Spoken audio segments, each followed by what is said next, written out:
Bien, chers frères et sœurs, je voudrais en ce jour vous entretenir sur le thème 10 petites réponses pour comprendre les propos du pape sur l'union civile entre homosexuels. J'ai donc 10 petites questions auxquelles j'essaie de répondre succinctement. Première question. Qu'est-ce que le pape a exactement dit? Je vous lis la réponse à la question parce que je l'ai écrite. Le pape a dit ceci. Les personnes homosexuelles ont le droit d'appartenir à une famille. Ce sont des enfants de Dieu. On ne peut évincer personne d'une famille, ni lui faire la vie impossible à cause de cela. Les personnes homosexuelles vivant ensemble ont le droit à une couverture légale. Ce que nous devons faire, c'est une loi de vie commune.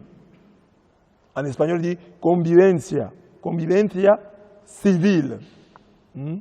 Ils ont droit d'être couverts légalement.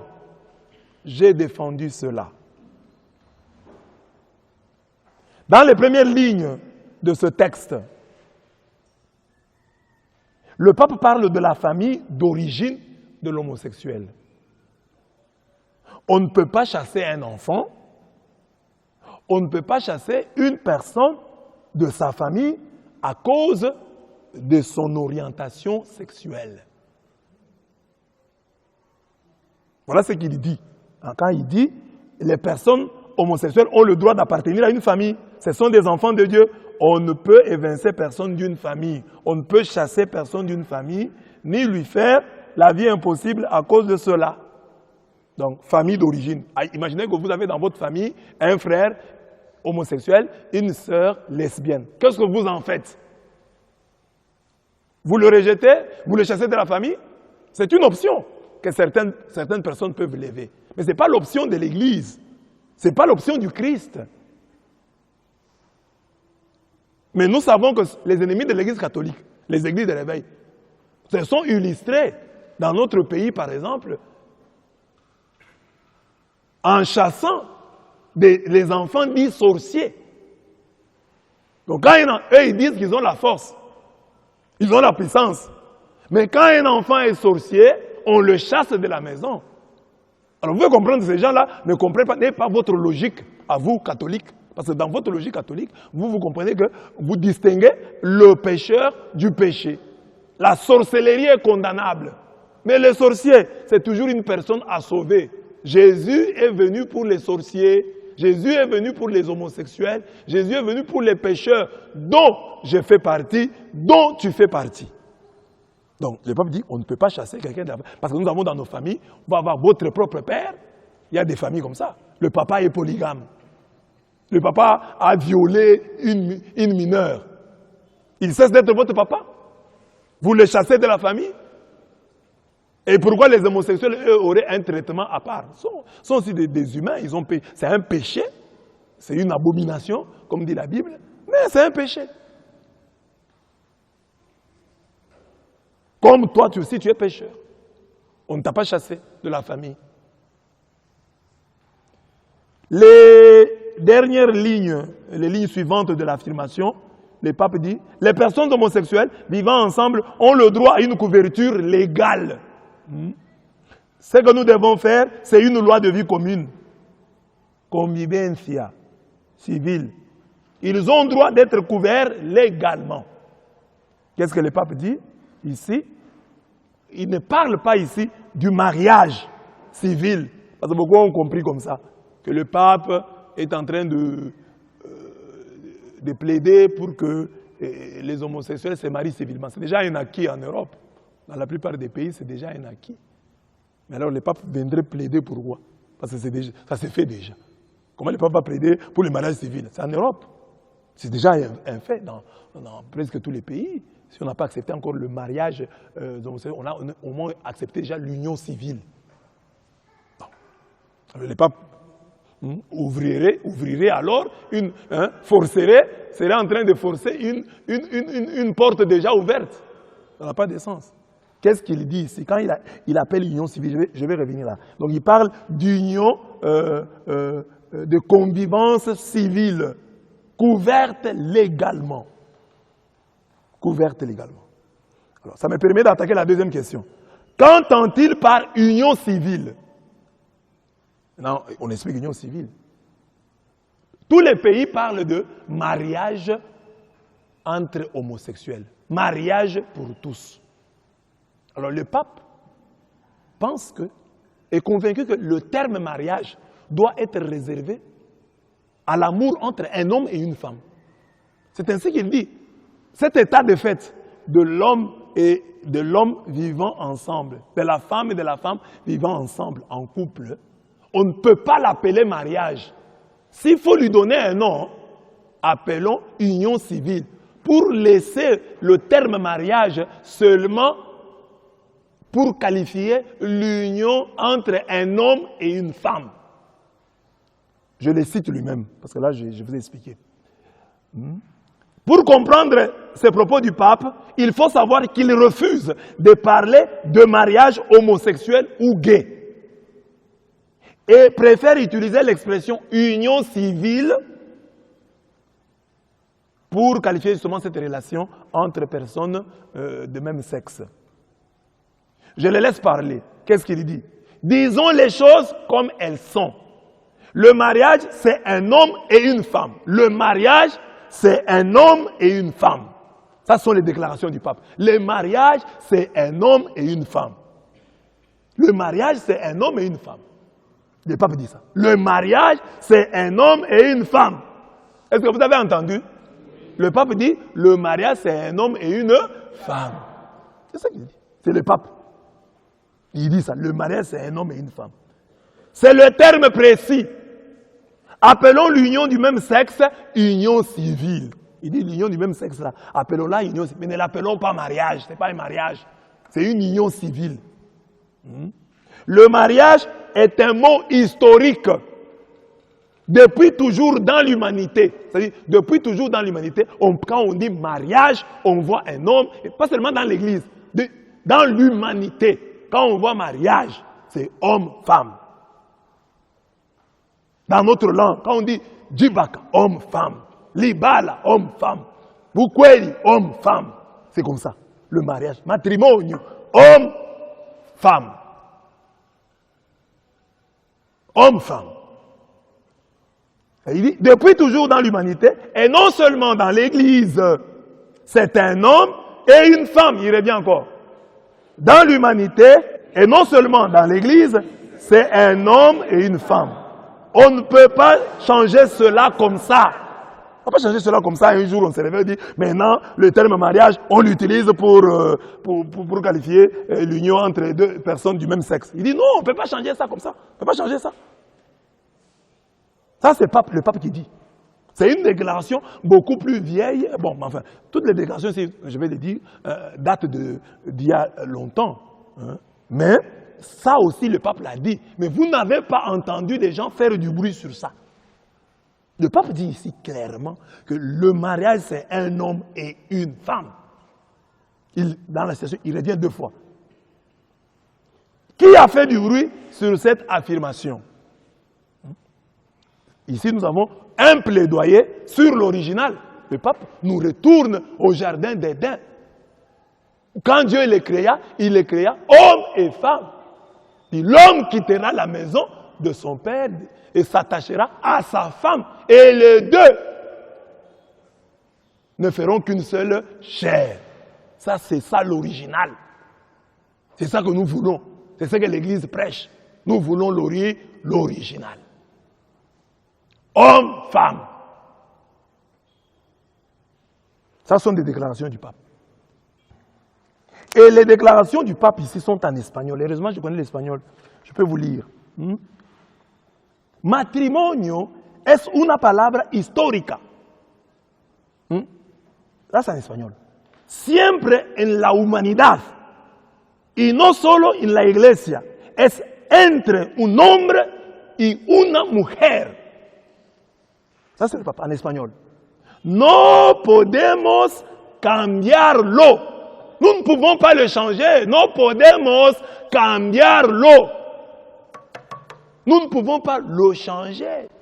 À l'espagnol. Le papa parle l'espagnol. Et moi, je vous lis en espagnol. No podemos cambiarlo. Esta es la naturaleza de las cosas. Ça, c'est l'original, hein? La nature des choses. C'est la nature des choses. Es la naturaleza de las cosas. Sont assis. Les choses sont comme ça. Alors, il dit maintenant, llamésmolas uniones civiles. Et puis il ajoute, no bromeemos con la verdad. Dit, ne blaguons pas avec la vérité. No bromemos con la verdad. Ne blaguons pas avec la vérité. Es cierto que detrás está la idéología de género. Il dit, derrière tout ça, il y a l'idée du genre. Le pape dit clairement, derrière tout ça, il y a l'idée du genre. Les gens là qui se battent pour le genre, ils disent, derrière ça, c'est ça l'idée qui est. L'idéologie du genre. Ça, c'est en espagnol. Hein? También aussi en los libros, dans les livres, los niños aprenden que se puede elegir el propio sexo. Il dit, même aujourd'hui, même dans les livres, les enfants apprennent qu'ils peuvent choisir eux-mêmes le sexe. L'enfant peut dire, non, moi je suis il est garçon, il dit, moi je suis... Hein? Vous avez vu d'abord vous-même dans le film ici, El Diablo. Hein? Ils peuvent choisir d'être fille, d'être garçon. Alors, le pape pose la question. ¿Por qué el sexo, ser mujer u hombre, sería una decisión y no un hecho de la naturaleza? Le pape pose la question. Comment est-ce que le fait d'être un homme, d'être une femme, deviendrait-il une décision et non un fait de la nature? Aujourd'hui, on apprend aux enfants que quelqu'un peut décider de devenir femme. Papa dit non. La nature ne nous laisse pas ce droit-là. Es un hecho de la naturaleza. Pero, disons, las cosas, les choses, como son. Disons les choses comme elles sont. El matrimonio, le mariage, es un hombre con una mujer. Le mariage, c'est entre un homme et une femme. Este es el término preciso. C'est ça le terme précis. Alors les autres signaux, appelons-les,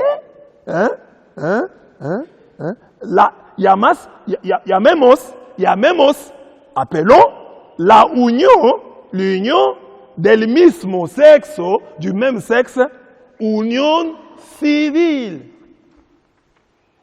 J'ai donné en espagnol parce que quelqu'un me dit, ah non, vous ne pouvez pas parler en espagnol, vous avez... Moi, j'ai la traduction.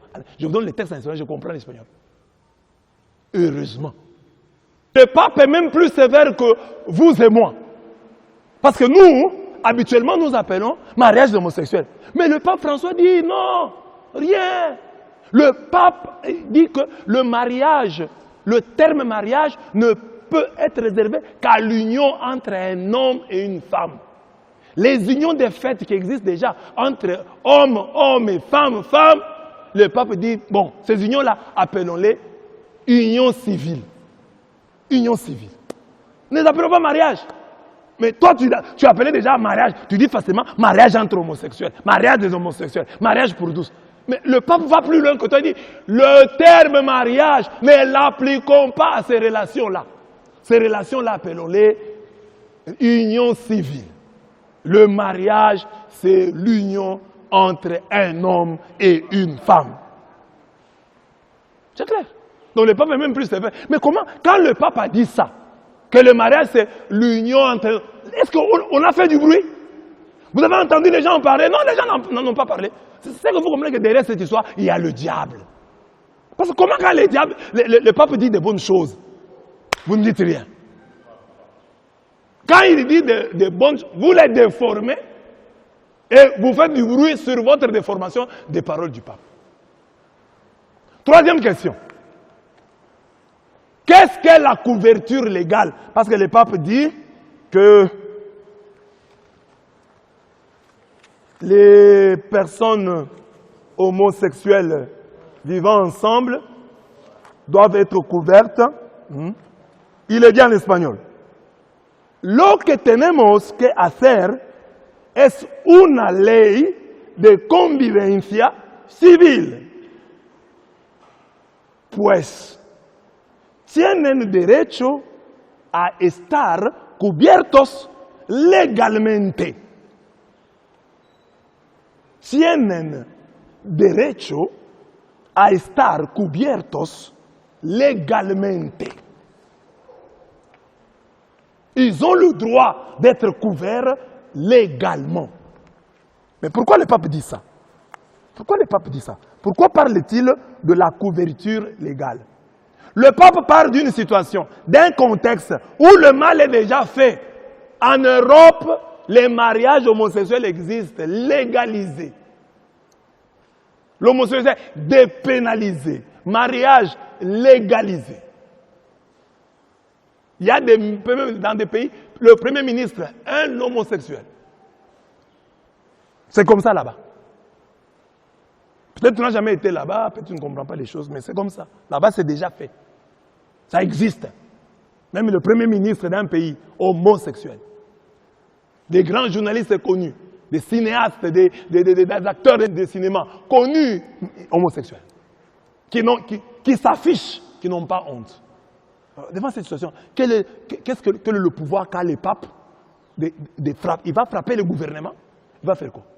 Alors, ces gens sont dans cette situation. Qu'est-ce que le pape dit? Et ce mal a été fait sans l'Église et malgré ses condamnations. L'Église a toujours condamné.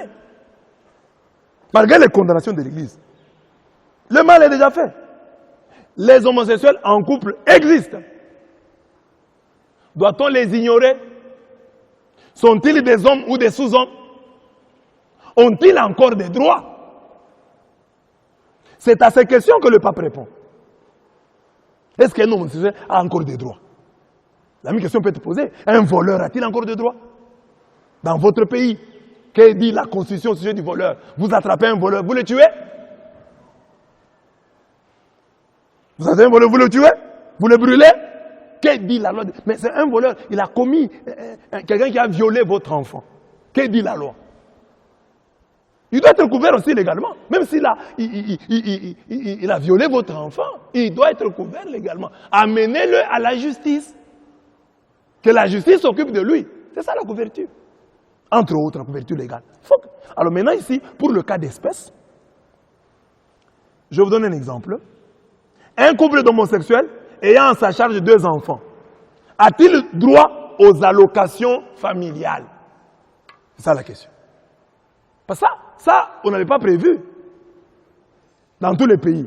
Qu'un jour, nous, traditionnellement, c'était qu'un homme et une femme se marient, ils ont des enfants, et les enfants, on peut même faire des tests ADN, où on cherche est-ce que l'enfant a été adopté légalement, mais quand même, c'était entre un homme et une femme qui vous amènent des enfants. Ça sont mes enfants, je viens d'avoir ici. Maman a même eu le congé de maternité, si elle travaillait, et l'enfant est là.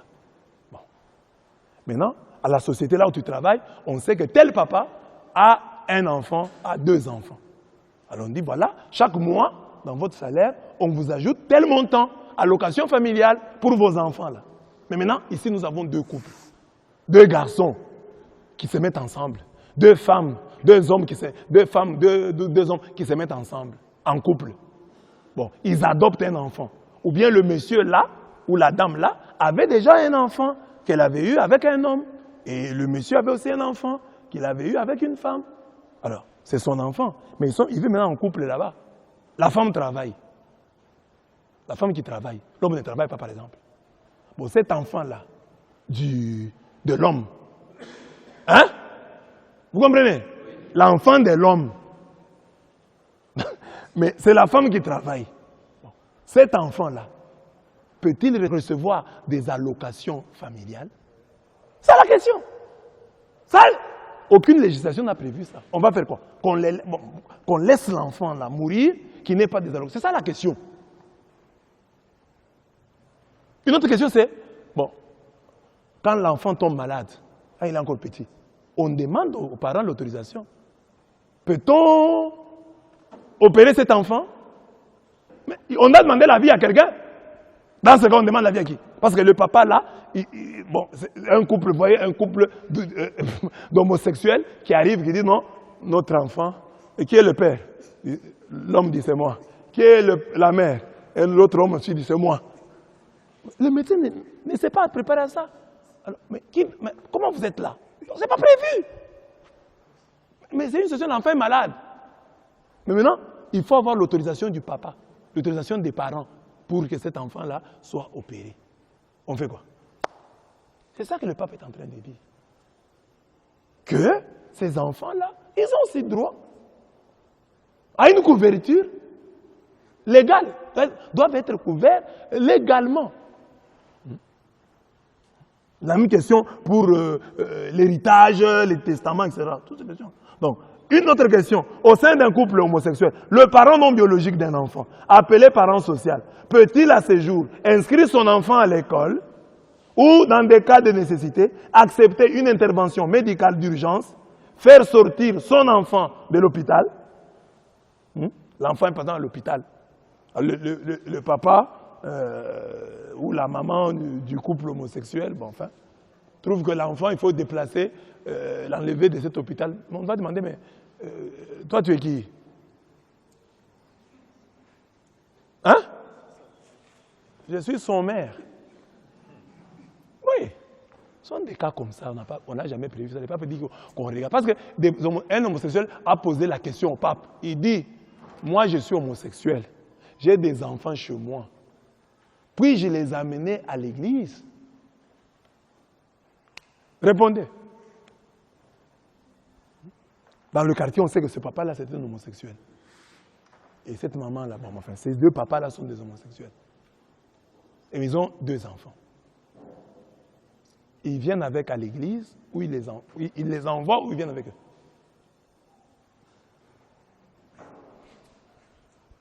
Hein? Voilà le problème. Est-ce que les enfants ont un problème?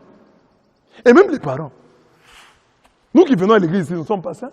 Si par exemple parmi nous ici il y a un homosexuel caché, comment nous le sommes? Donc l'homosexuel là, et les victimes là, c'est parce qu'eux on les connaît. Mais il peut y avoir des homosexuels cachés parmi nous. Il y a des gens parmi les chrétiens sérieux là qui pratiquent la bestialité. Non pas seulement des relations sexuelles avec un homme, ce sont des relations avec un animal. Mais eux, on ne les connaît pas comme ils ne les revendiquent pas. Mais eux peuvent venir à l'église avec leur chien. Hein? Si eux viennent à l'église avec leur chien, vous allez les chasser. Là, vous les laissez comme vous ne savez pas. Ces histoires-là sont compliquées. Voilà.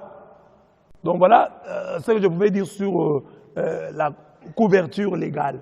Et ici, nous avons un texte de la Bible très important que nous connaissons. Jésus, en Matthieu 25, 36, s'identifie aux malades, ça nous savons. S'identifie aux affamés, nous savons. S'identifie aux assoiffés, nous savons. S'identifie aux étrangers. Mais il ne s'arrête pas là. Il s'identifie même aux prisonniers. Il dit, j'étais en prison et vous êtes venus vers moi.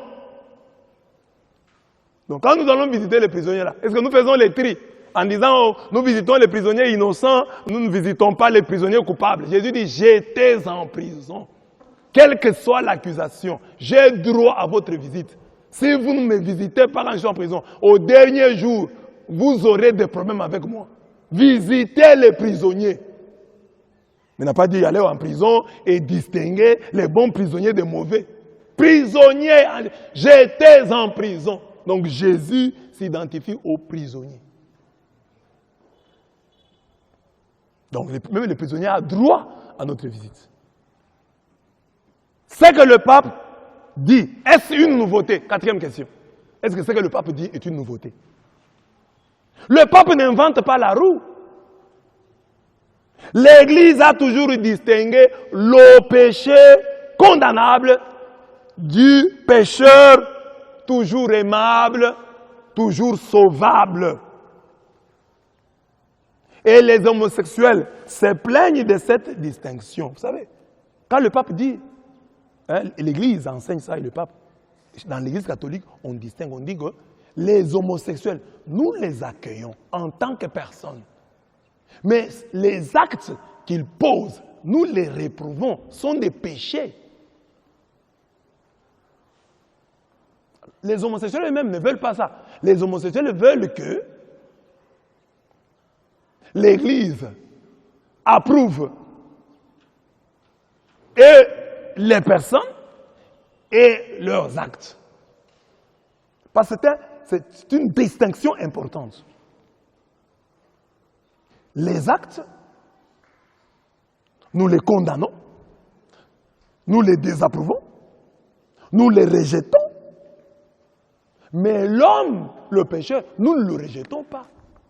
Nous l'accueillons, nous lui parlons, nous lui montrons l'amour et nous prions pour sa conversion. Nous agissons pour la conversion. Avec amour, nous lui montrons que ce qu'il fait là n'est pas bon.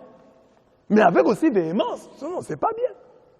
Alors, que dit l'Église catholique? Parce que je veux montrer que quand le pape dit ça, il n'invente pas la roue. L'Église catholique a toujours dit ça. Je prends ici le catéchisme de l'Église catholique. Le catéchisme de l'Église catholique. Le catéchisme, c'est un livre où il y a des enseignements de l'Église. Disons comme ça pour comprendre.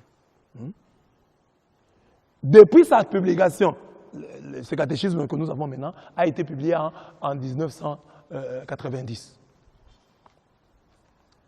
Ce catéchisme a toujours prêché que les homosexuels, je cite le catéchisme de l'Église catholique, paragraphe 2358, les homosexuels doivent être accueillis avec respect, compassion et délicatesse.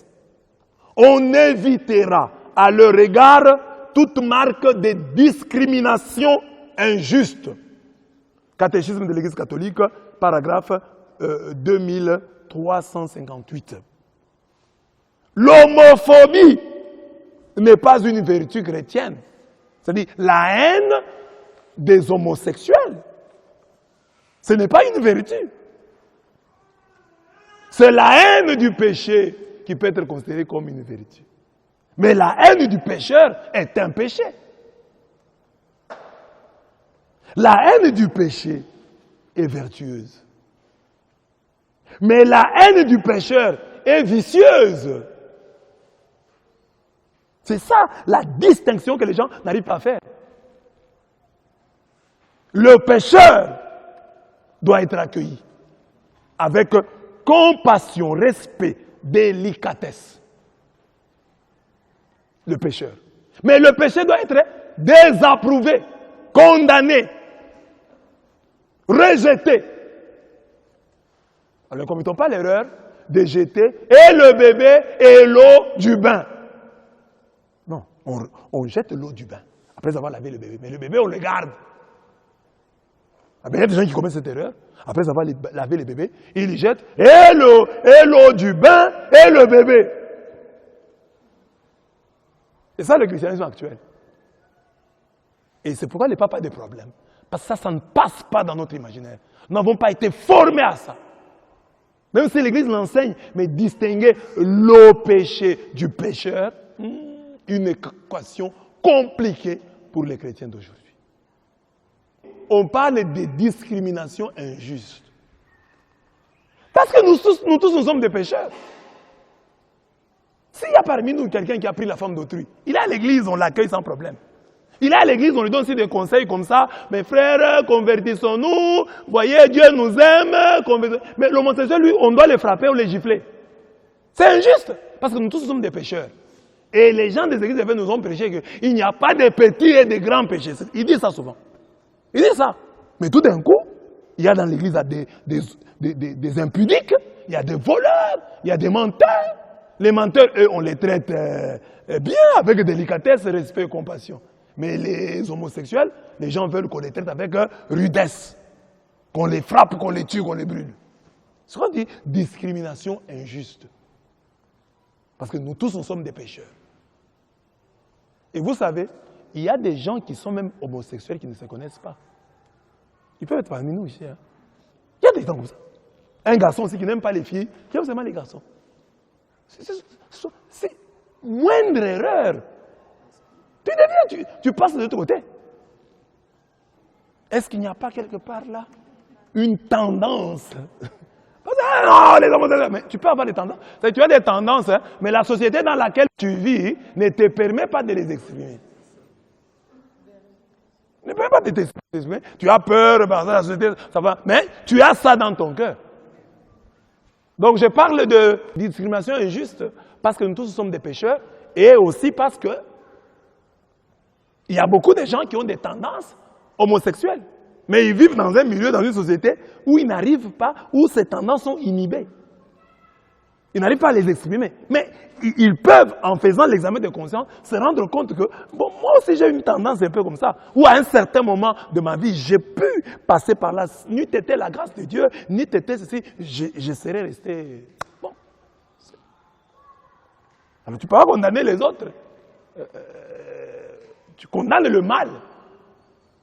Mais pas condamner les hommes. Condamner, ça veut dire qu'ils n'ont pas de salut. C'est fini pour eux. C'est fini pour eux. C'est pas fini pour eux. Ils peuvent se convertir. Comme toi aussi, tu as des problèmes. Dieu te demande de te convertir.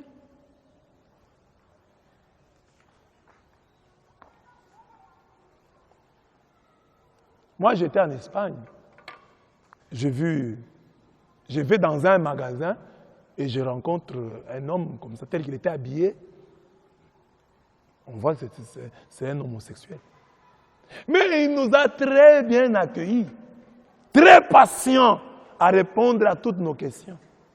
Des qualités parfois qu'on ne trouve pas chez des gens, des hétérosexuels.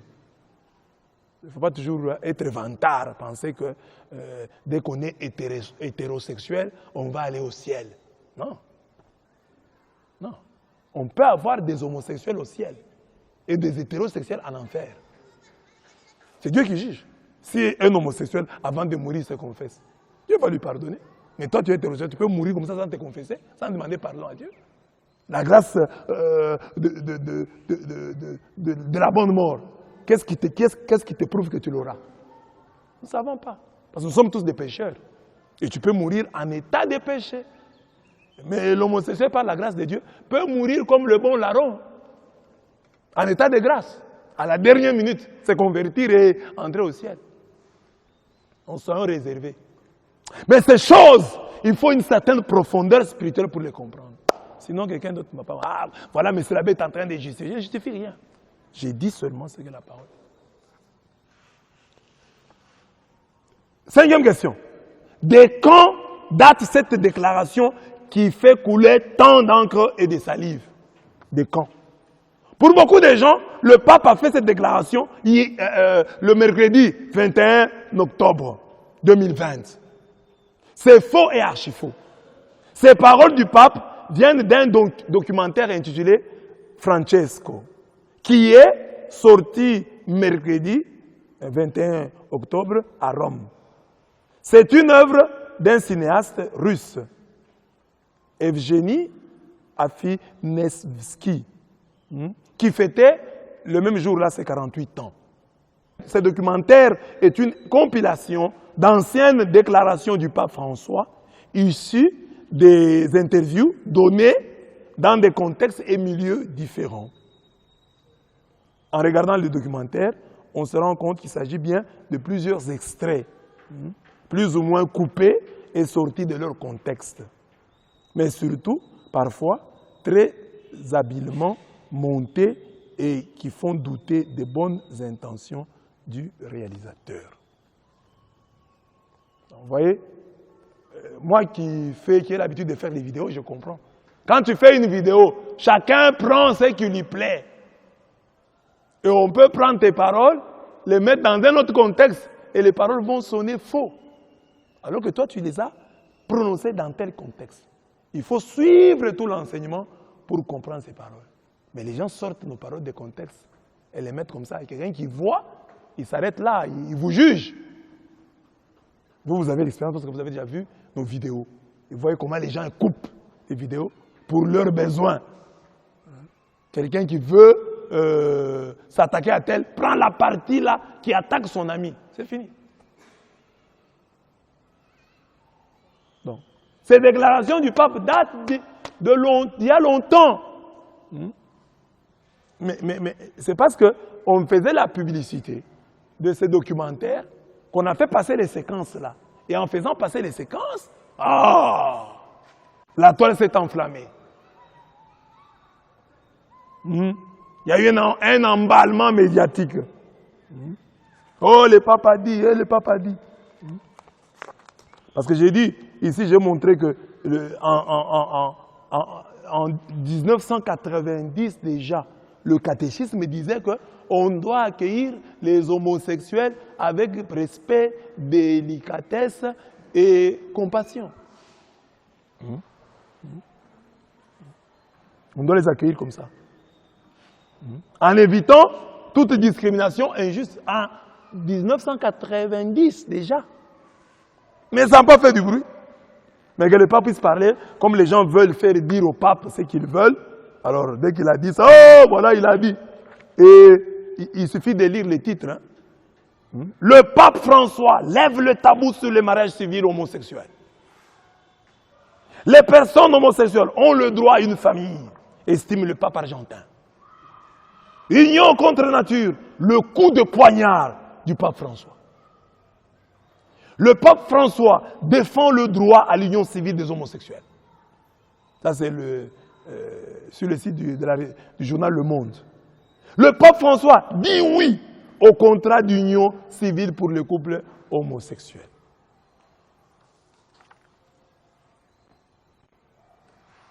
Or, il n'en est rien de tout cela. Le pape dit simplement, les unions là, entre personnes de même sexe, ne les appelons pas mariage. Mais ces unions, les personnes qui sont dedans doivent être couvertes légalement. C'est ça qu'il dit. Les unions existent. Ce n'est pas le pape qui va les créer. Elles existent déjà. Mais ces gens-là, dans la société, ils sont discriminés. Donc c'est une question de droit. Et le pape plaide la cause des immigrés. Là, vous ne parlez pas. Il y a des gens qui ne savent même pas que le pape a plaidé la cause des immigrés. Les Africains qui vont en Europe, sur qui on tire. Qu'on tue sur la mer. Le pape a reçu des injures en Italie pour ça. Ça, vous ne savez pas. Il plaidait pour vos frères, les Noirs, qui vont là-bas à la nage, à travers des barques. Le pape a plaidé. Quelqu'un a déjà appris ça? Vous ne savez pas. Vous ne savez pas. Le pape a dit, ces gens-là, laissez-les, ne les tuez pas, ne tirez pas sur eux. Accueillez-les. Il a même l'idée que, bon, des familles chrétiennes peuvent accueillir ces gens-là. Quand ils viennent, une famille chrétienne accueille l'un, accueille l'autre. Non, pas question, on ne va pas tenir. Comment on va? Maintenant, ça... Les gens ont injurié le pape pour ça. Amen. Donc, ce discours n'est pas... C'est le documentaire qui est récent. Le documentaire de ce cinéaste russe, il est récent. Il est sorti mercredi. Mais les paroles qui sont là datent d'il y a longtemps. Mais les gens qui ont dit, dès qu'ils ont entendu le pape dire ça, bon, enfin, le documentaire sortir, et avec ces paroles, les gens disent, oh voilà, notre prophète avait dit ça. Le prophète Barnabé avait dit ça. Tel prophète avait dit ça. C'est le signe de la fin des temps. Mais les homosexuels, donc on a dit, dans la Bible, on dit que les signes de la fin des temps, le pape va dire. Montrez-nous les versets, on dit, à la fin des temps, le pape dira. Vous, tout le temps, tout est signe de fin des temps. Coronavirus, c'est la fin. Il y a même des gens qui ont fait des conférences eschatologiques. Coronavirus, c'est la fin. Et puis, ils n'ont pas honte. Ces gens-là, heureusement, les ridicules ne les tuent pas. Parce que la miséricorde de Dieu est grande. Il y a déjà des prophètes qui sont sortis ici, ils ont dit, le coronavirus va se terminer dans 2 jours. Ils continuent jusqu'à aujourd'hui. Il y a une deuxième vague. Mais les prophètes là qui ont dit ça, on les laisse, ils sont tranquilles. 6e question. Comment fonder les propos du pape bibliquement? Qu'est-ce que le pape dit en gros? Le pape reprend les paroles du catéchisme. Accueillons les personnes homosexuelles avec respect, compassion et avec délicatesse. Pas de discrimination injuste. Est-ce que cette attitude et ces paroles ont-elles ou peuvent-elles avoir des fondements bibliques? Oui. Oui.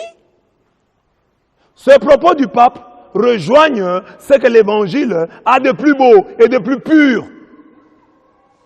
Et c'est la raison pour laquelle nous avons du mal, malgré notre ancienneté dans la foi, de l'assimiler. Nous avons de la difficulté, du mal à assimiler le cœur de l'Évangile. Quand vous êtes dans une doctrine, une religion, hein, souvent les gens passent à côté du cœur de la religion. Ils vont s'agglutiner sur les superficiels. Ils laissent souvent le cœur. Parce que le cœur demande un peu plus. Mais les à côté d'une religion, là, les gens aiment. Comme la prière, chasser les démons, faire ceci, tout le monde aime. Condamner le mal, ça c'est... Mais ici, ça c'est le cœur du christianisme. Jésus est venu nous dire, nous présenter le visage, un autre visage de Dieu. Dieu comme notre Père, comme notre Abba, comme notre petit papa. Je donne le premier texte. Jean 8, 7. Que celui de vous qui est sans péché jette le premier la pierre contre elle. Jean 8, 7. On amène à Jésus une femme. Oh, on l'a trouvée en flagrant délit d'adultère. Mais on n'amène pas l'homme, on amène seulement la femme. Jésus, ce genre de femmes, d'après la loi, on doit les lapider, elles doivent mourir. Jésus commence à écrire à même le sol. Et leur dit, celui d'entre vous qui n'a jamais péché, celui d'entre vous, pas celui d'entre vous qui n'a jamais commis ses péchés, qui est sans péché, qui lui jette le premier la pierre. Les gens ont jeté la pierre, ils ont commencé à partir, un à un, en commençant par le plus âgé. La conscience jugeante a été jugée. Elle est tombée. Mais c'est vrai que Jésus n'a pas encouragé le mal. Parce qu'il a dit à la femme, est-ce qu'ils t'ont condamné? La femme a dit, personne ne m'a condamné. Et Jésus a dit, les pécheurs ne t'ont pas condamné. Moi qui suis juste, je ne te condamne pas non plus. Jésus n'a pas condamné la femme adultère. Qu'est-ce qu'il lui dit? Va et désormais ne pêche plus. C'est le travail de l'Église. Accueillir la personne. Je ne te condamne pas. Te condamner au sens que je ne dis pas que c'est fini, tu ne peux pas changer, tu es comme ça, c'est fini. Non. Je crois en toi. Je crois que tu es capable. Je t'accueille comme on accueillerait quelqu'un en qui on a confiance, sur qui on compte. Amen. Amen. Voici quelqu'un vient vous voir et vous attendez de lui quelque chose. Comment vous allez l'accueillir? Avec joie. C'est ça, n'est pas condamné. Accueillir quelqu'un comme s'il était porteur d'une grâce. L'accueillir comme ça. C'est ça, compassion, délicatesse, respect. Comme nous accueillons les visiteurs qui viennent et de qui nous attendons quelque chose. Moi non plus, je ne te condamne pas. Va et désormais ne pêche plus. Et c'est là le travail que nous devons faire. On n'appelle pas, on les accueille, c'est la pastorale. On les accueille, nos frères, comme on nous accueille nous aussi, nous sommes des pécheurs. L'Église nous accueille. Parmi nous, il y a des voleurs, il y a des menteurs, il y a des calomniateurs, il y a des médisants. L'Église nous a tous accueillis. Alors nous sommes tous venus répondre à l'appel de Dieu. Et la parole nous est prêchée. Et depuis qu'on nous prêche, on n'a pas changé. Je ne sais pas si vous connaissez une église où le pasteur se met debout et dit « Mes chers fidèles, je suis très content de vous. Vous êtes des saints. Vous n'avez plus de péché. Vous marchez bien. » Vous connaissez une église comme ça? Dans toutes les églises, les prédicateurs se plaignent. Vous ne priez pas. Vous n'offrez pas. Vous n'aimez pas Dieu. Partout. C'est comme ça. Et on ne nous a pas chassés. Nous sommes toujours à l'église. Et chaque jour, on nous prêche la même chose. Et nous ne nous convertissons toujours pas. Amen. Amen. Demandez un peu à votre voisin. Est-ce que tu n'es pas digne d'être chassé de l'église?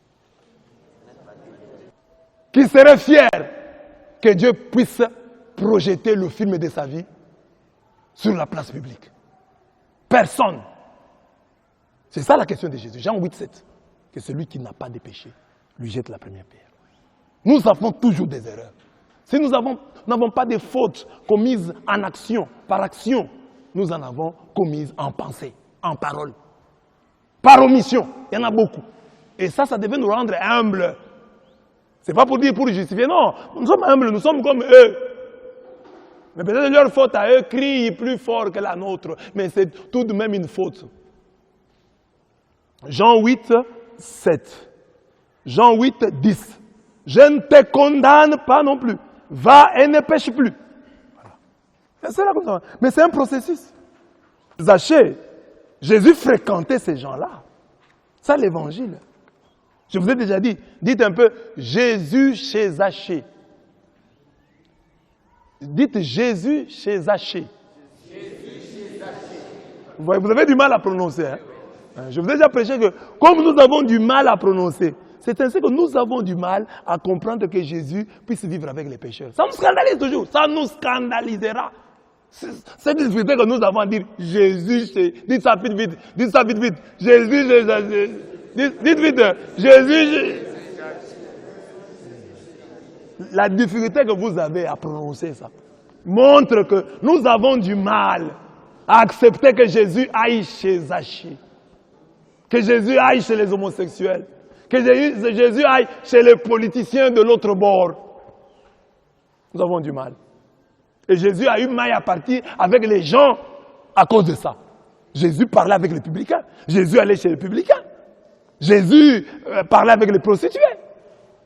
Ses disciples sont même étonnés quand ils le trouvent parlant seul avec une femme, en Jean 4. C'est ça que je dis, c'est ça. Le fleuron, le cœur de l'évangile. Le Fils de l'homme est venu chercher et sauver ceux qui étaient perdus. Qui sont perdus? Les homosexuels. Pour nous aujourd'hui, les chrétiens d'aujourd'hui. Mais Jésus, on dit, Jésus est venu chercher et sauver ceux qui étaient perdus. Luc 19, 10. Je connais des pasteurs. Nous, quand nous étions petits, des évangélistes venaient nous prêcher Jésus-Christ. Ils ne nous prêchaient pas comme ça. Ils venaient seulement projeter le film de Jésus sur un écran géant. Et nous, on voyait. Et à l'époque, les gens pleuraient en voyant la passion de Jésus. C'était une manière de nous évangéliser. Ils ne venaient pas nous dire, allez, faites ceci. Ah, non, non, on nous montre seulement le film de Jésus. Et les gens pleurent. Même chose. L'homosexuel qui vient à l'église. Montrons-lui Jésus. Parlons-lui de Jésus. Avec l'espoir qu'un jour il se convertira. Je vous ai parlé ici de ce qui est arrivé dans les séminaires de l'ex-Union soviétique. La KGB a envoyé des espions pour aller espionner les séminaristes et leurs formateurs. Qu'est-ce qu'on leur enseigne? Mais quelque chose s'est passé. Hein? Il y a des espions qui étaient partis pour faire ce travail-là et ils se sont convertis. Ils sont devenus des prêtres. Après, ils ont avoué, ils disent non, nous étions venus, on nous avait envoyés pour venir vous espionner, mais en priant avec vous, comment vous étiez avec nous, ça nous a convertis. Il est venu chercher et sauver ceux qui étaient perdus. Les pharisiens virent cela. Ils dirent à ses disciples, pourquoi votre maître mange-t-il avec les publicains? Mange-t-il avec les publicains et les gens de mauvaise vie? Jésus, lui, mangeait avec les publicains et les gens de mauvaise vie. Relisons les textes. Relisons les textes. Pourquoi votre maître avec les publicains et les gens de mauvaise vie? Donc Jésus mangeait avec les publicains. Les publicains étaient considérés comme... Ils travaillaient au service d'impôts. Et ils étaient des collaborateurs du pouvoir romain. Pouvoir colonial. C'était considéré comme des collabos. Ils étaient honnis par la société. Et il y avait aussi les gens de mauvaise vie, les prostituées. Jésus mangeait avec eux. Et en son temps, Jésus a eu des problèmes. Son attitude a provoqué un tollé général. Les gens n'ont pas supporté ça. Comment Jésus peut-il, il s'est dit rabbin, il mange avec les gens de mauvaise vie. C'est ça l'évangile. C'est ça l'évangile. C'est que Jésus a entendu, il dit, lisons, ce ne sont pas ceux qui se portent bien qui ont besoin de médecins, mais les malades. Allez, apprenez ce que signifie. Je prends plaisir à la miséricorde et non au sacrifice. Car je ne suis pas venu appeler des justes, mais des pécheurs. Matthieu 9, 11 à 13. C'est l'évangile. Dans combien d'églises, des réveils, on prêche ça? Ils sont toujours là. Samson a fait. Oh non, à Moïse, Abraham, Dieu va te bénir. Les textes comme ça. Rarement vous entendrez un pasteur les traiter. Je vous dis. Rarement. On ne traite pas des textes comme ça. C'est pourquoi je vous dis, restez catholique. Dans l'église catholique, on vous permet de rester dans le cœur de l'évangile. Vous restez dans l'essentiel du message de Jésus-Christ. Parce qu'à l'église catholique, ce n'est pas le prêtre, ce n'est pas moi qui choisis les thèmes. Hein. Nous avons toute l'année liturgique. Nous suivons. Nous commençons l'épître aux Éphésiens. Nous lisons. Que tu le veuilles ou non, que l'épître te dérange ou non, tu dois lire. C'est ça que tu vas expliquer. L'évangile. Ce n'est pas moi, je me réveille le matin, j'ai choisi. Quel est le texte? Ah, celui-ci. Ah, celui-ci va m'avoir moi-même. Je vais me faire avoir avec celui-ci. Ah, celui-ci m'a compliqué. Celui-ci. Ah! Alors je dois. Si je veux frapper. L'église catholique, ce n'est pas comme ça. Le texte est déjà préparé. Mais cela veut, tu dois expliquer ça. Même si tes textes te compliquent. Même si tu ne vis pas ces textes, explique seulement celui-ci. Aujourd'hui, c'est ça qui est prévu. Ne choisis pas. Ne cherche pas le texte qui te plaît. Explique celui-ci. Si tu es prêtre à l'église, là, tu ne sais pas pardonner à tes fidèles. Et l'évangile, c'est pardonner. Sur le pardon. Tu dois prêcher maintenant. Bien-aimé dans le Seigneur. Bon. C'est la parole, hein? Nous devons seulement nous pardonner, voilà, hein, le pardon. C'est important, les pardons. Hein? Les pardons. Mais c'est comme ça l'Église. Alors, nous lisons tout l'Évangile. C'est ainsi que vous avez la possibilité, comme catholique, de parcourir toute la Bible et non les versets qui plaisent au pasteur. Tu as la chance dans l'Église catholique. Comme ces jours-ci, nous avons commencé l'Épître aux Éphésiens. L'Évangile, nous sommes en train de lire Luc. Et vous voyez comment nous allons. Luc 12, nous sommes déjà à 12 maintenant. Nous sommes en train d'aller. Hein? Nous sommes dans l'Évangile. Vous voyez, c'est l'Évangile. Et nous allons terminer. Et notre année, c'est Matthieu. Donc, vous devez de lire tout l'Évangile. Au point que parfois, il y a des gens, des églises, je sais pas, vous les avez déjà rencontrés, même vous, ils vous disent, vous leur dites, Marie a parlé dans la Bible. Marie a parlé dans la Bible. Où? Il n'a jamais lu les premières pages de Luc là. Luc 1, Luc 2, il ne connaît pas. Il n'a jamais lu ça. Dans son église, on n'a jamais parlé de ça. Parce que le pasteur lui cherche, oh, mes chrétiens, il y a la guerre, le combat spirituel. Samson, bien-aimé, Samson, oh, le Dieu de Samson, alléluia. C'est pas mal, nous le faisons aussi. Mais nous avons aussi un cadre contraignant. Nous devons lire seulement les textes qui sont là, les expliquer, qu'ils vous plaisent ou non. Mais le pasteur peut faire le tri. Il regarde un texte, non, celui-ci, je n'aurai pas beaucoup de matière. Il va me compliquer la vie. Hein?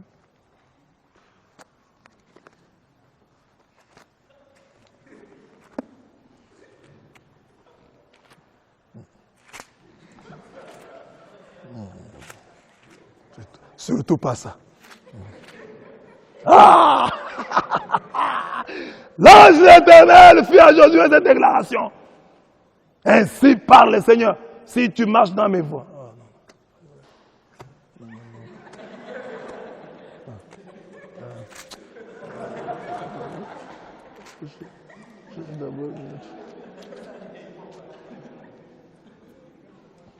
Il cherche, il va trouver un texte qui lui plaise. Il fait, oh, voilà.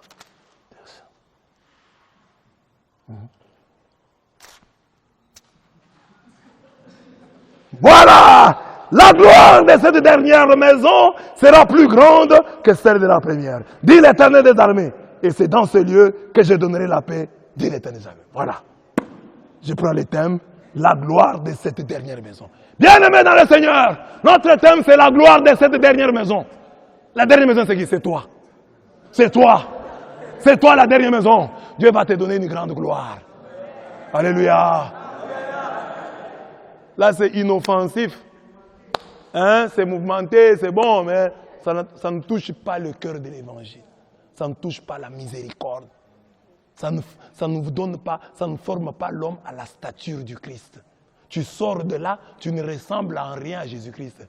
Tu as des ambitions comme ceux des mondains, mais que tu as spiritualisé. Tu viens à l'église, oh, Dieu va me bénir. Dieu m'a dit, la gloire de cette dernière maison sera plus grande que celle de la première.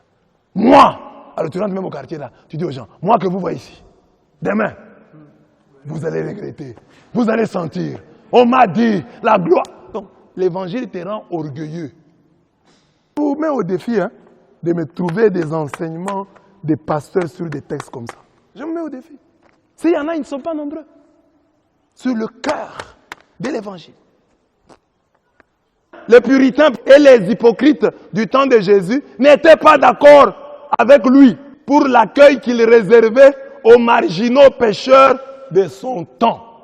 Et Jésus a été obligé de leur dire, lisons, ne jugez point, afin que vous ne soyez point jugés, car on vous jugera du jugement dont vous jugez, et l'on vous mesurera avec la mesure dont vous mesurez. Vois-tu la paille qui est dans l'œil de ton frère et n'aperçois-tu pas la poutre qui est dans ton œil? Ou comment peux-tu dire à ton frère, laisse-moi ôter une paille de ton œil, toi qui as une poutre dans le tien? Hypocrite, ôte premièrement la poutre de ton œil et alors tu verras comment ôter la paille de l'œil de ton frère. Matthieu 7, 1 à 7. Voilà. Quand les églises d'éveil apportent ce texte, c'est pour dire ne me jugez pas moi. Ne me jugez pas. C'est Dieu mon juge. Vous n'avez pas à me juger. Mais ce n'est pas pour dire non, toi ne juge pas ton frère. Juger, c'est-à-dire ici dans le sens de condamner. Ne dis pas qu'il n'y a plus rien à faire pour les homosexuels. Qu'on les brûle seulement. Non. On dit non, il y a encore quelque chose à faire pour eux. On peut les accueillir. Avec respect, compassion et délicatesse. Sans discrimination injuste. Ils peuvent se convertir. Et la conversion, c'est la grâce de Dieu. Dans nos familles, lorsque la maman se fâche parce que son mari, la conversion de son mari tarde, que lui dit le pasteur? Maman, attendons le temps de Dieu. Le temps de Dieu va arriver pour ton mari. Un homme aussi qui se plaint du mauvais comportement de sa femme, quand il va voir le pasteur, il veut divorcer. Le pasteur va lui dire, papa, attendons le temps de Dieu. Le temps de Dieu va arriver. Il y a un jour, la grâce va toucher ta femme. Mais pour les homosexuels, pas question. Eux, ou bien ils se convertissent, ou bien ils meurent. Vous voyez cette phrase que je viens de dire? Quelqu'un peut la prendre seulement ça. Hein? Les homosexuels, ou bien ils se convertissent, ou bien ils meurent. Quand il met ça. Donc je suis contre les homosexuels. Hein? Je suis contre eux, contre leur personne. Je suis contre leurs actes. Comme je suis contre mes propres péchés. Que je confesse. Mais quelqu'un peut prendre seulement cette phrase-là. Oh, écoutez, la Bible les a dit que les homosexuels, ou bien ils se convertissent, ou ils meurent. Alors que je reprends les paroles que disent normalement les homophobes. Qui croient que l'homophobie, c'est-à-dire la haine des homosexuels, est une vertu. Ce n'est pas une vertu.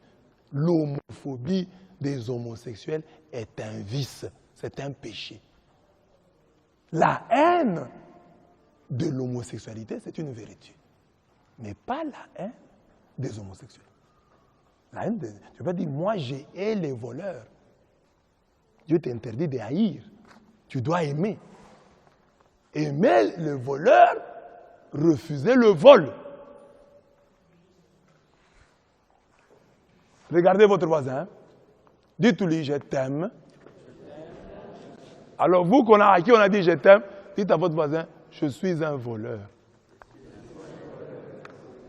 Maintenant, tu m'aimes toujours. Tu m'aimes toujours. C'est même ça l'amour. C'est ça l'amour.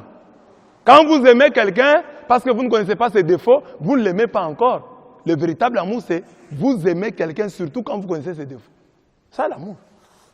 Parce que c'est pourquoi Dieu nous aime. Parce que Dieu nous connaît très bien. Il connaît ce qu'il y a en nous. Il sait ce que nous pensons. Mais malgré ça, il nous aime. C'est ça le véritable amour. Une personne parlait. Vous allez dire, mais c'est lui l'adjoint de Dieu. Il a été dans le conseil de Dieu. Il sait qui va aller en enfer, qui va aller au ciel. La Bible dit, le jugement sera sans miséricorde et sans miséricorde pour qui n'a pas fait miséricorde. C'est lui qui n'a pas un bon cœur. C'est lui qui n'est pas compréhensif. C'est lui qui n'est pas compatissant, qui n'est pas respectueux, qui n'est pas délicat avec ses frères pécheurs, ses confrères pécheurs. C'est lui-là. On sera aussi sévère à son endroit. Mais la miséricorde se rit, se moque du jugement. Tu n'es pas Dieu. Tu n'es pas Dieu. Je donne des exemples ici. J'ai dit, voilà, vous êtes chez vous à la maison, vous entendez quelqu'un crier la nuit. À l'aide! Les bandits sont en train de me frapper. Toi, tu es dans ta maison. Quelle est ta réaction? À cette heure, tu allais où? Celui qui se promène la nuit n'a jamais raison.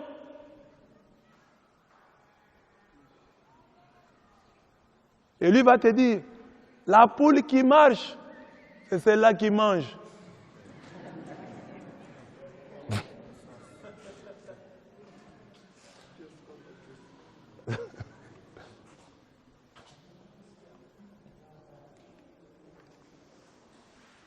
Tu es miséricordieux devant la faute de l'autre. Qu'est-ce que tu sens? Devant l'erreur de l'autre, qu'est-ce que tu sens? J'ai déjà vu dans une paroisse, une maman passe pour faire la lecture, il faisait 1 Corinthiens 13. Alors, il dit, de ces 3 vertus, la plus grande, et elle se trompe. Au lieu de dire l'amour, elle dit, c'est la foi. Dans l'assemblée, je dis, non, l'amour. Mais ils lui ont rappelé l'amour, mais sans amour. C'est l'amour. Je vais lire les versets comme ça, vous allez voir. Ça, j'ai vécu. 1 Corinthiens 13. Maintenant donc, ces 3 choses demeurent. La foi, l'espérance, la charité. Mais la plus grande de ces choses, c'est la foi. Il dit, non, l'amour. Une réaction vive. Ils n'ont pas réagi avec amour. C'est le cas que je vous raconte, que j'ai lu sur les réseaux sociaux. On dit, un monsieur va dans une église, son téléphone sonne, le pasteur le réprouve, ses voisins le grondent, sa femme lui fait des remontrances. Il est là, humilié. Il sort de cette église-là, humilié. Mais il va dans un bar, il casse le verre. C'est lui qui servait là. Non, mon cher, ce sont des choses qui arrivent, il n'y a pas de problème. Sois calme. Amenez-lui un autre verre. Les gens qui étaient là, oh mon cher, ça arrive, ne t'en fais pas. À l'église, on s'est montré méchant à son endroit. Mais dans un bar, les gens lui ont montré la miséricorde. Le dimanche prochain, qu'il aille à l'église ou qu'il aille dans ce bar. Où est-ce qu'il y a des gens qui ont l'amour? C'est là la question de Jésus. Derrière la position du pape, il y a ça.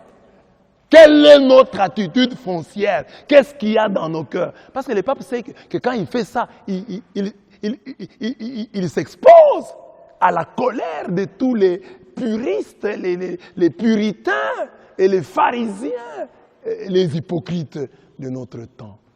Ils vont les persécuter. Ils vont déformer ses paroles. Simplement parce qu'il a dit, il faut accueillir le pécheur, même s'il faut condamner le péché. Il en a eu pour son compte. 7. L'homosexualité est-elle toujours une abomination? Oui, l'homosexualité est toujours une abomination. Je répète, l'homosexualité est toujours une abomination. Je répète, l'homosexualité est toujours une abomination. C'est-à-dire un péché grave. Le catéchisme de l'Église catholique affirme que les actes d'homosexualité sont intrinsèquement désordonnés. Donc leur désordre ne vient pas de l'extérieur, c'est de l'intérieur. Il peut y avoir un acte qui est ordonné, mais le désordre est extérieur. Comme on dit là, l'abus ne supprime pas l'usage. Il y a des gens qui peuvent abuser. Comme l'acte sexuel. L'acte sexuel n'est pas intrinsèquement mauvais. L'acte sexuel en lui-même, quand un homme et une femme s'unissent, il n'y a pas de mal. C'est Dieu qui a voulu ça. Mais maintenant, ce sont les abus. Quand tu prends la femme d'autrui, quand tu les fais avant les mariages, quand tu les fais avec une mineure, c'est ça. Mais l'acte sexuel, il est bon. Mais on dit, les actes d'homosexualité sont intrinsèquement désordonnés. C'est-à-dire, ils sont contre nature. Ça, c'est le catéchisme de l'Église catholique. On n'a pas attendu la venue des églises de réveil. Votre église de réveil là est créée dernièrement. Ça, c'est l'Église catholique. Le dernier catéchisme, mis à jour, c'est en 1990. Votre église est née en 2000. Et avant ça, il y avait le catéchisme. On disait des choses. Mais ça, c'est la version actuelle, la plus récente. Intrinsèquement désordonné. L'Église catholique n'a pas attendu toi ou ton pasteur pour dire ça. Intrinsèquement désordonné. Ce n'est pas une condamnation? C'est une condamnation. Désordonné. Ils ne suivent pas l'ordre. Et le pape a parlé de la naturaleza, de la nature. Il dit, esta es la naturaleza de las cosas. C'est ça la nature des choses. Un homme, une femme. Ce qui n'entre pas dans ce cadre, il est contre nature. Intrinsèquement désordonné. Ce n'est pas fini. Ce n'est pas fini. C'est ça que dit la Bible. La Bible dit, tu ne coucheras point avec un homme comme on couche avec une femme. C'est une abomination. Il y a même des textes qui recommandent qu'on tue l'homosexuel. Mais quelqu'un me l'a donné. J'ai dit, mais sois le premier à le tuer. Parce que les gens parlent. Hein? Lévitique 23. Si un homme couche avec un homme, comme on couche avec une femme, ils ont tous deux fait une chose abominable. Ils seront punis de mort. Leur sang retombera sur eux. Voilà une belle parole que les ennemis du pape veulent bien citer. C'est une parole de la Bible. Alors je leur pose la question. La parole dit que les homosexuels seront punis de mort. Bon, toi tu es chrétien, tu pratiques la Bible. Tu as déjà tué combien d'homosexuels? Parce que la Bible te demande de les tuer, non? Tu vois que toi aussi tu es bon envers eux. Parce que la Bible te dit, tue, tu ne tues pas. Tu désobéis à la Bible. Lévitique 23 dit, ils sont passibles de mort. Qui a déjà tué un homosexuel ici? Qui a ce projet? Donc tous les chrétiens ont compris, non, voilà, bon, là il faut comprendre, c'est l'État qui doit s'en occuper, bon, nous, bon c'est quoi? La Bible dit, donc tu dois au moins tuer un homosexuel. Parce que la Bible dit, tu dois des... C'est ça, la Bible. Lévitique 23. Ils seront punis de mort. Par qui? Par les saints que tu es, dont tu fais partie. Tu es alors un homosexuel, on va voir.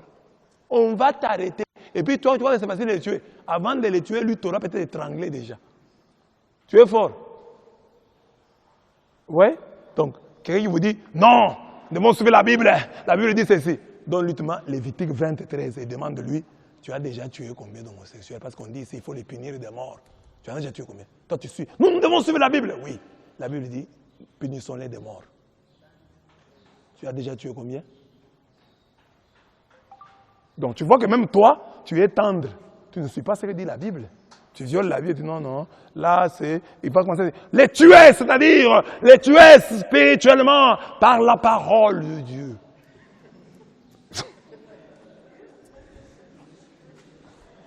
Il s'agit de les tuer donc spirituellement par la parole de Dieu. Parce que la parole de Dieu est une épée. Amen. C'est quand la Bible disait, c'était comme ça. Tu vois, toi-même, tu ne suis même pas la Bible. Tu ne suis pas la Bible. Et vous verrez, les gens ne vont pas attaquer ces arguments. Hein. Quand vous verrez les commentaires, ils vont dire, ah, quitte-la. Vous, l'église catholique de Babylone, la grande, réponds à cet argument. Pourquoi tu n'as pas encore tué quelqu'un?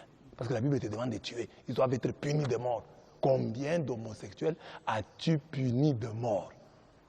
Ah là, ce n'est pas mon travail, hein. Là, c'est le travail du gouvernement. Mais il y a des péchés que tu peux commettre. Hein. Comme tu es jeune là, tu commets un péché. Ah, tu es tombé sur une fille ou la fille est tombée sur toi. On ne sait pas. Ça dépend. Et une grossesse est arrivée. Gardez la grossesse, mettez au monde. Mettez seulement au monde. La honte là, ça va passer. Nous tous là, quand le bébé sera là, on va le porter. Bébé, ça va? Oui. On va oublier.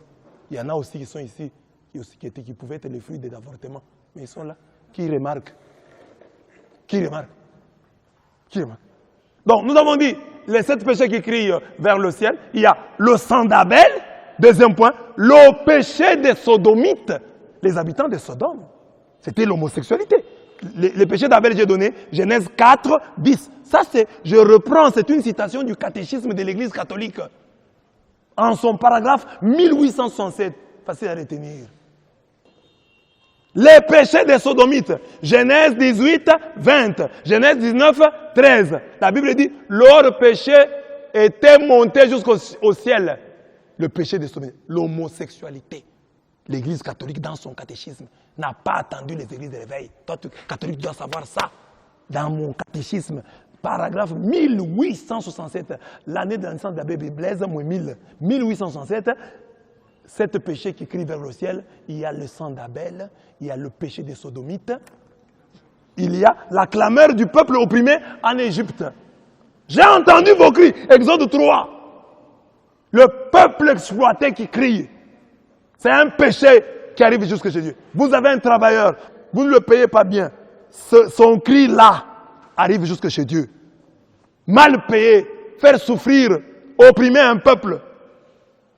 Il y a une clameur qui monte jusqu'au ciel. Exode 3, 7 à 10. La plainte de l'étranger. Vous accueillez mal les étrangers. Les étrangers se plaignent sur votre terre. C'est un péché qui crie vers le ciel. La veuve se plaint. C'est un péché qui crie vers le ciel. L'orphelin qui se plaint. Votre oncle est mort. Venez prendre tous les biens, toute la richesse, l'héritage de ses enfants. Vous emportez. Ces orphelins-là, quand ils crient, c'est grave. C'est un péché grave. Ils crient vers le ciel.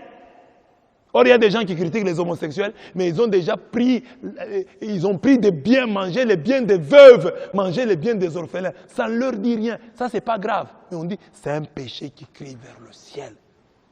Exode 22, 20 à 22. Tu ne maltraiteras point l'étranger, et tu ne l'opprimeras point, car vous avez été étrangers dans le pays d'Égypte. Tu n'affligeras point la veuve ni l'orphelin. Si tu les affliges et qu'ils viennent à moi, j'entendrai leurs cris. Ma colère s'enflammera et je vous détruirai par l'épée. Vos femmes deviendront veuves et vos enfants orphelins. J'entendrai leurs cris. Le cri de l'étranger, de la veuve et de l'orphelin. Combien de fois n'avons-nous pas maltraité l'étranger? Est-ce que les étrangers sont toujours les bienvenus chez nous? C'est un péché qui crie vers le ciel. L'injustice envers le salarié. Je l'ai dit un peu en parlant du cri. Là, j'ai parlé le cri, c'est le peuple qui crie. Mais ici, on parle de l'injustice envers le salarié. Tu dois payer le salaire à quelqu'un. Tu ne le lui donnes pas. Ce salaire-là crie. Ce salaire-là crie. Deutéronome 24, 14 à 15. Jacques 5, 4. Le salaire. Il y a des gens qui payent très mal leur bonne. Mais ils sont là, les homosexuels. Ils sont des pécheurs, les homosexuels. Mais toi aussi, ton péché crie vers le ciel. Deutéronome 24, 14 à 15. Deutéronome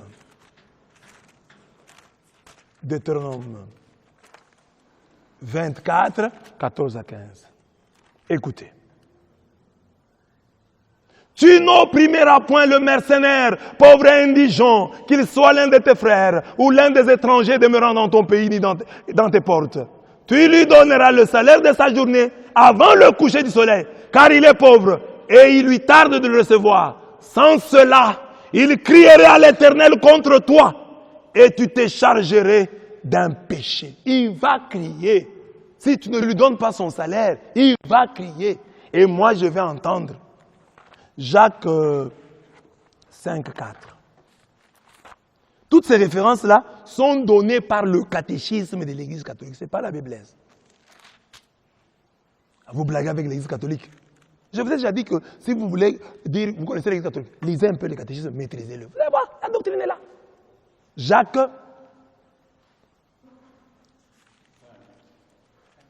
5, 4. Voici le salaire des ouvriers qui ont moissonné vos champs et dont vous les avez frustrés. Crie! Le salaire crie. Quand vous ne payez pas l'argent de la bonne, les salaires crient. Et les cris des moissonneurs sont parvenus jusqu'aux oreilles du Seigneur des armées. C'est le péché qui crie vers le ciel. Nous pouvons les citer. Le sang d'Abel, le péché des Sodomites, la clameur du peuple opprimé en Égypte, la plainte de la veuve, la plainte de l'étranger, de la veuve et de l'orphelin, et enfin, l'injustice envers le salarié. Ce sont des péchés qui crient vers le ciel. Mais nous nous retenons que celui des Sodomites, des habitants de Sodome, Genèse 19, 13. Car nous allons détruire ces lieux, parce que le cri contre ses habitants est grand devant l'Éternel. L'Éternel nous a envoyés pour le détruire. Ce dernier texte, avec ses références bibliques, montre que l'Église catholique sait que l'homosexualité n'est pas l'unique abomination dont parle la Bible. Parce que les gens vont dire, oh, l'homosexualité est une abomination. Mais dans la Bible, il y a beaucoup d'abominations. Hein? Beaucoup. Il n'y a pas que l'homosexualité. L'Église catholique connaît des textes comme ceci. Quiconque commet une iniquité est en abomination à l'Éternel. Deutéronome 25, 16. Finalement, tout péché est abominable. Tout péché est une horreur. Tout péché est détestable. Tout péché est une abomination.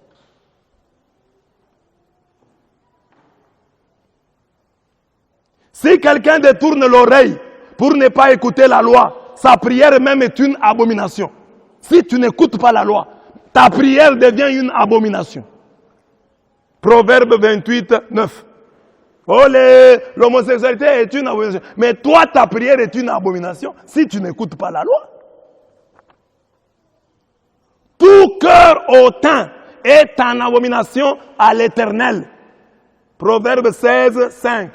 Tout cœur hautain, tout celui qui a rempli d'orgueil, un cœur hautain est en abomination devant l'Éternel. Deutéronome 17, 1. Tu n'offriras en sacrifice à l'Éternel ton Dieu, ni bœuf, ni agneau qui ait quelque défaut ou difformité, car ce serait en abomination à l'Éternel. Quand tu offres un animal qui a quelque défaut, c'est une abomination. Quand tu viens à l'église, tu offres un faux billet de $, un mauvais billet de francs congolais, francs CFA, c'est une abomination.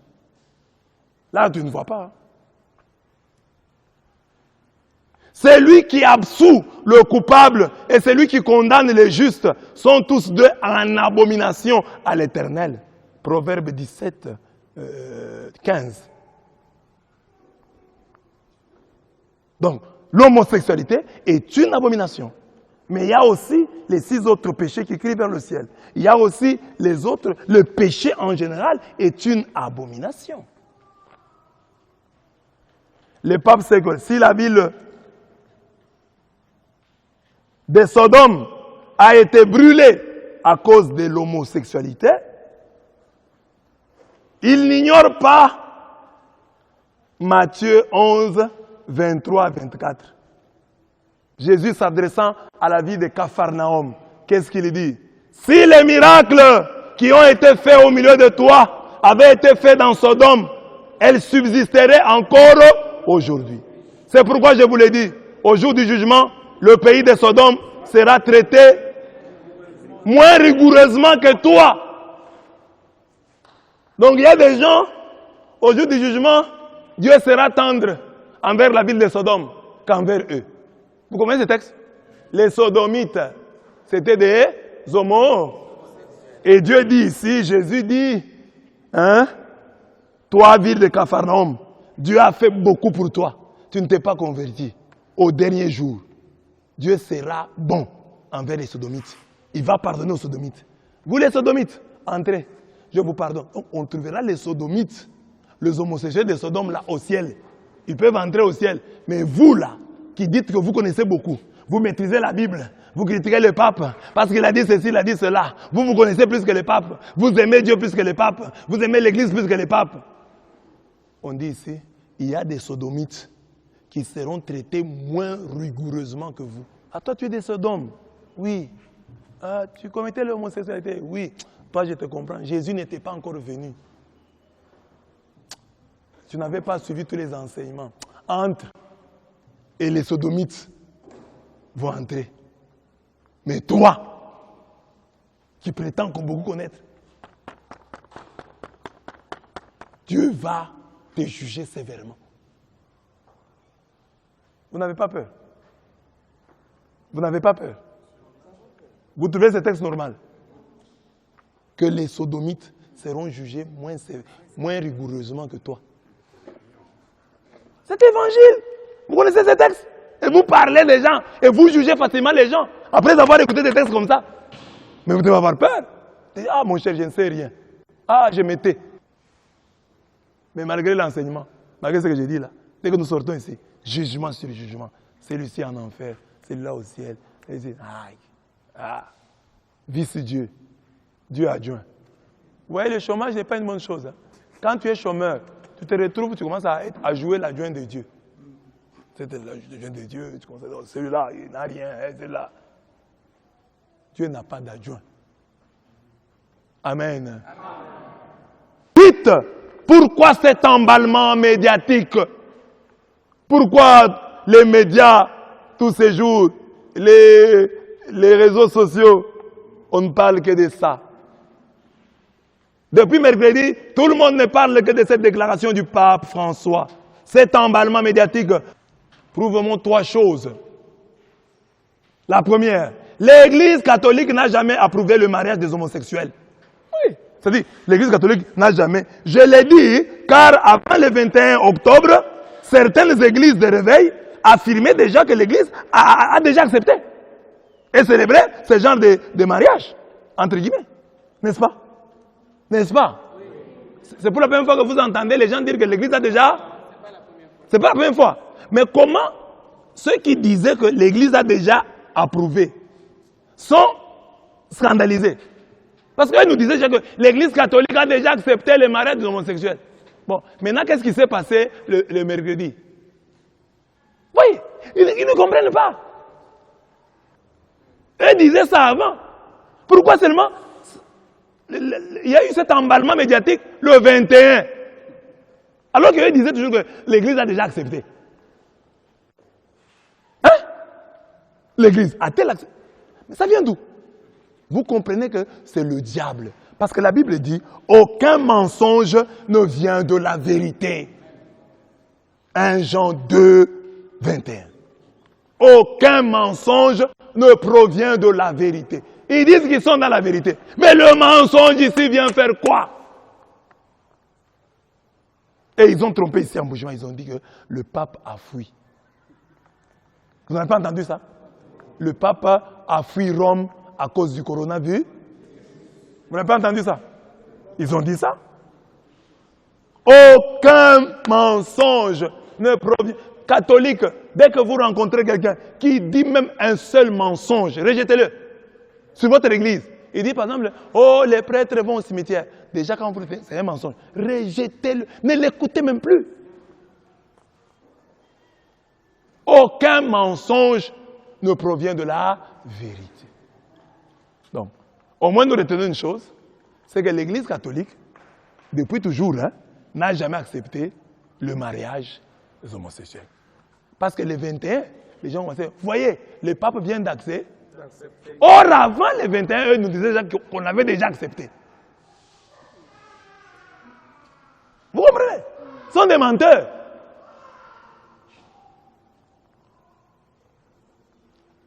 Deuxième chose, l'Église catholique, malgré les apparences de faiblesse et de vieillesse en Occident, est encore très puissante. Car tout le monde veut savoir ce qu'elle dit sur ce sujet. Le pape lui-même est agacé. À chaque conférence, c'est toujours la question sur les homosexuels. Vous cherchez quoi? Chaque question. Mais pourquoi vous posez toujours des questions sur l'homosexualité? Pourquoi? Les gens, c'est comme s'ils voudraient que l'Église puisse les appuyer.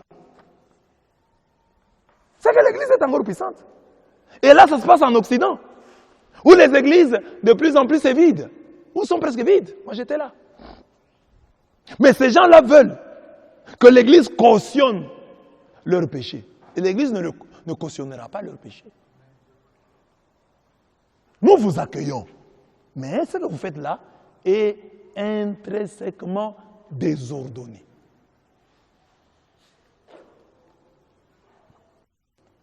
L'Église est une force tranquille qui dérange les forces du mal. Pourquoi veulent-elles que l'Église dise ça? Corrobore leur thèse. Pourquoi? C'est qu'ils savent que l'Église est de Dieu. Ils savent. Ces forces savent que l'Église est de Dieu. Parce que vous faites vos histoires. Vous cherchez la parole de l'Église. Pourquoi? Vous inventez même.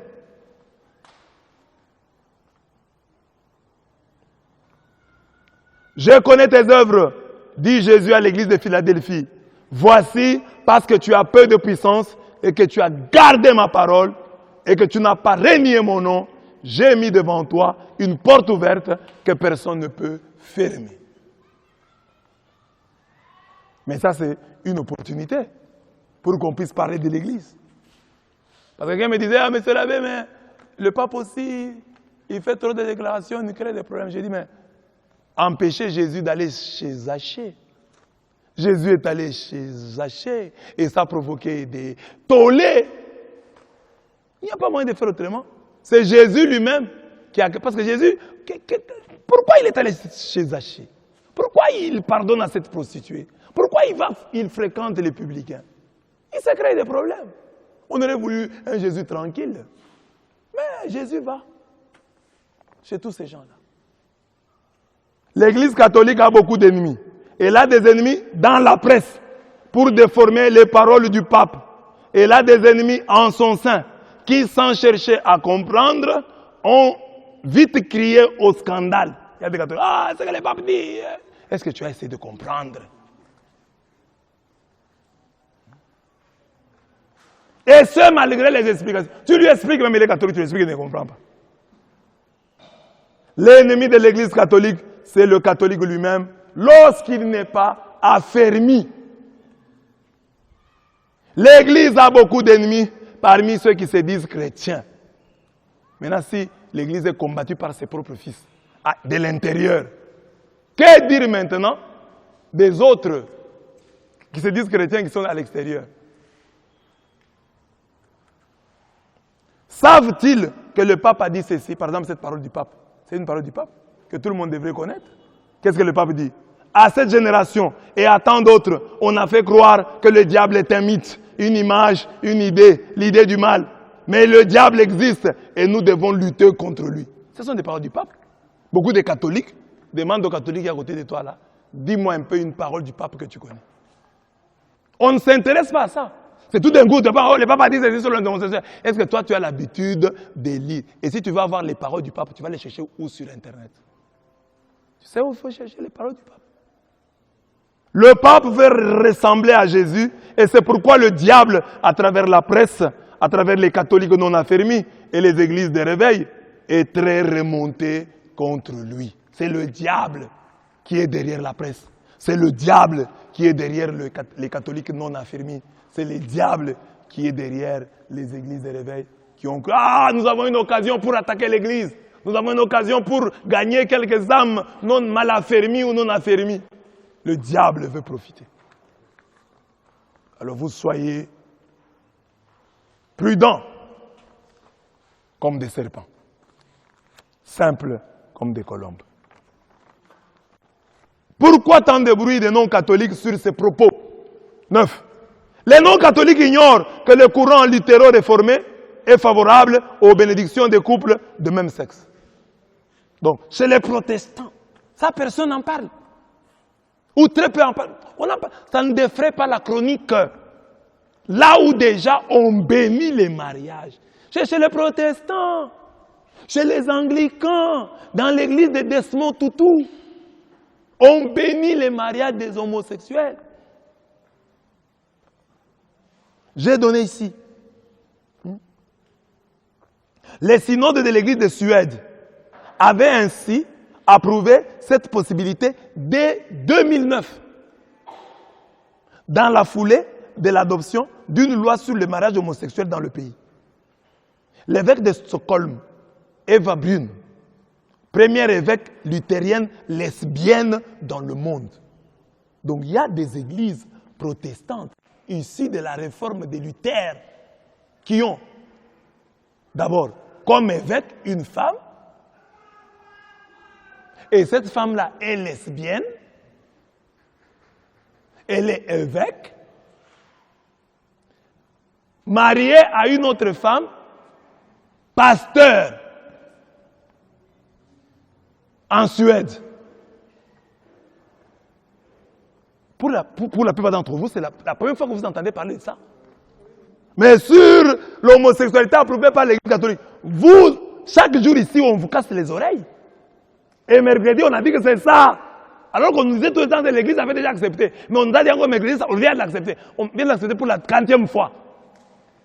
Mais ici, il y a même un évêque, une femme évêque, première évêque lesbienne au monde. Elle est protestante, luthérienne. Elle est aussi mariée à une pasteur. En 2015, au terme d'un débat houleux, l'Église protestante unie de France avait elle aussi adopté cette ouverture. Et 2 ans après, soit 2 ans après la loi Taubira, qui a été ministre là-bas. L'Église protestante unie de France. On bénit les mariages, entre guillemets. On bénit les couples du même sexe. En 2016, c'est l'Église de Norvège qui votait à son tour en faveur de la bénédiction des couples de même sexe, après avoir longtemps refusé ces bénédictions. Est-ce que les protestants africains parlent de cette dérive protestante? Et pourquoi on condamne tant le pape, lui qui refuse d'appeler mariage l'union entre homosexuels? C'est le pape qu'on devait encourager. Au moins lui refuse même les termes mariage. Alors que les protestants bénissent même ces unions-là. Bénissent, c'est-à-dire l'église. Un homme et un homme viennent. D'abord, le fait que l'église de Suède, la dame là a été évêque jusqu'en 2019. Seulement l'année passée qu'elle est partie. Vous allez dire quoi? Ces bruits-là, vous comprenez qu'ils viennent de Satan. Parce qu'il y a des gens qui ont déjà adopté, ils sont déjà là-bas. Mais eux ne parlent pas d'eux. Donc Satan les a déjà gagnés et Satan les couvre. Mais l'Église qui lutte encore, c'est cela qu'on veut attaquer, c'est cela qu'on veut écrouler. Les protestants, ils sont sortis des chez les catholiques. Oh, les catholiques sont mauvais. Maintenant, ils sont les premiers à bénir ces unions. Luther est où? Malheureux. Enfin, 10e question. Que penser de cette situation en tant que chrétiens africains? Comme chrétiens africains, nous devons savoir que les organismes internationaux subordonnent leurs aides financières aux pays pauvres à l'introduction de lois qui instituent le mariage entre des personnes du même sexe. Cette protestation vient du synode catholique sur le mariage de 2015. Dans les documents du synode, on dit clairement que les organismes internationaux subordonnent leurs aides financières aux pays pauvres à l'introduction. Vous voulez qu'on vous aide? Introduisez des lois instituant le mariage entre des personnes du même sexe. Ça, c'est l'Église catholique qui a prévenu. L'Église catholique a prévenu les pays pauvres que les organismes internationaux, c'est dans les documents du synode des évêques sur le mariage. On a dit ça. Alors vous dites cette église, vous ne connaissez pas l'église catholique? Ah, l'église catholique, ici. Mais quand on dit ça, c'est dans un document de l'église. C'est pour dire quoi? Les organismes internationaux subordonnent leurs aides financières aux pays africains à l'introduction des lois qui instituent le mariage entre des personnes du même sexe. On condamne ça. Et toi, tu dis l'église catholique soutient le mariage des homosexuels. Dans le document final du dit synode, on dit ceci. Le synode était intitulé, le document est intitulé « La vocation et la mission de la famille dans l'Église et dans le monde contemporain ». On dit ceci. L'Église calque son attitude sur celle du Seigneur Jésus, qui dans un amour sans limite s'est offert pour chaque personne sans exception. À l'égard des familles qui vivent l'expérience d'avoir en leur sein des personnes présentant une tendance homosexuelle, l'Église réaffirme que chaque personne, indépendamment de sa tendance sexuelle, doit être respectée dans la dignité et accueillie avec respect, avec le soin d'éviter toute marque de discrimination injuste. Il faut aussi réserver une attention spécifique à l'accompagnement des familles dans lesquelles vivent des personnes ayant une tendance homosexuelle. Quant au projet d'assimiler au mariage les unions entre personnes homosexuelles, Il n'y a aucun fondement pour assimiler ou établir des analogies, même lointaines, entre les unions homosexuelles et les desseins de Dieu sur le mariage et les familles. Il n'y a même pas à faire des analogies, même lointaines, entre les mariages et les... Ça, c'est le tribunal de l'Église catholique. Vous ne lisez pas.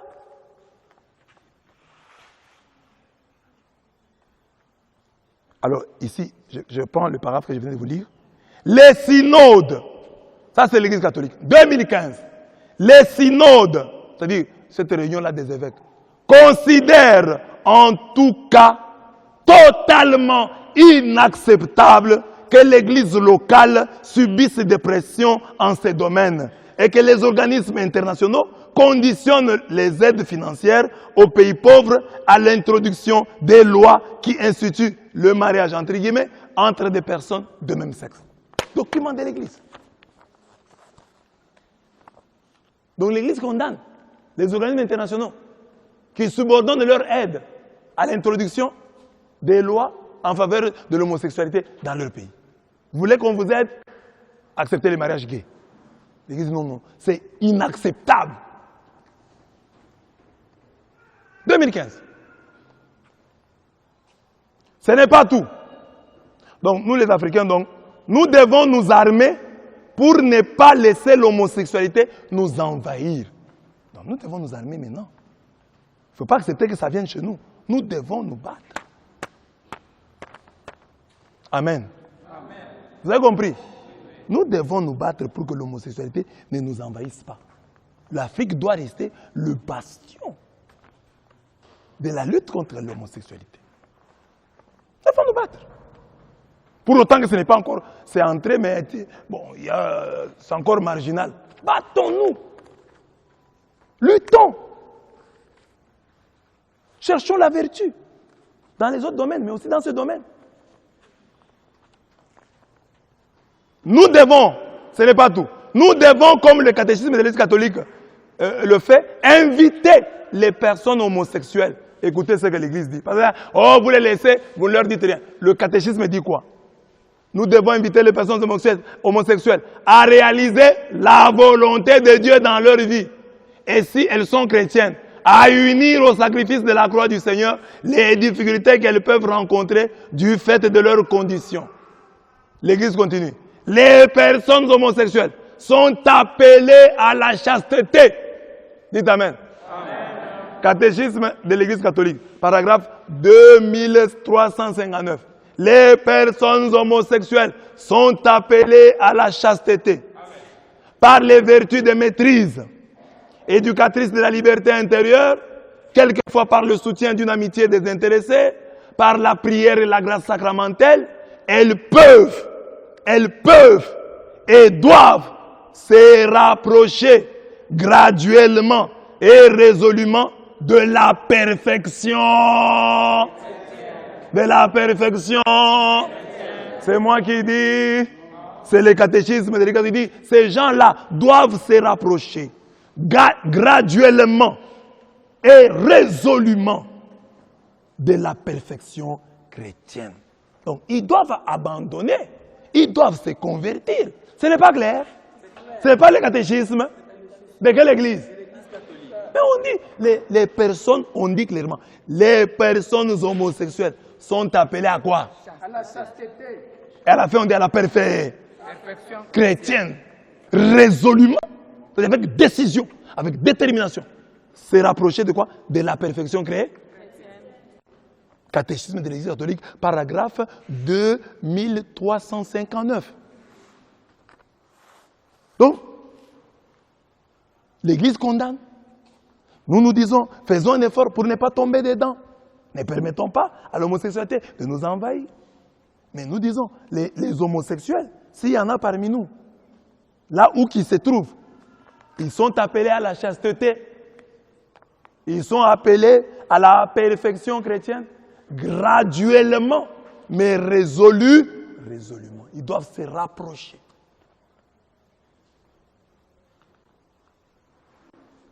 Qu'on dise quoi? Qu'on dise quoi? Mais l'interpellation du pape, pour nous Africains, consiste à nous montrer miséricordieux envers nos frères et sœurs homosexuels. Mais maintenant, de ce que le pape a dit, qu'est-ce que nous retenons, nous? Soyons miséricordieux envers nos frères homosexuels. Même si nous ne vivons pas avec eux, où qu'ils se trouvent, soyons seulement miséricordieux. Et quelqu'un m'a dit, ah, ce sont des malades. Je lui ai dit oui. Comme tu dis que ce sont des malades, les malades ont besoin de quoi? Pas de ta méchanceté. Ils ont besoin de ta tendresse. Ils ont besoin de ton soutien. Ils ont besoin de ta prière. Quelqu'un qui souffre de la toux, tu le condamnes? Tu le condamnes? Tu le gifles? Tu pries pour lui.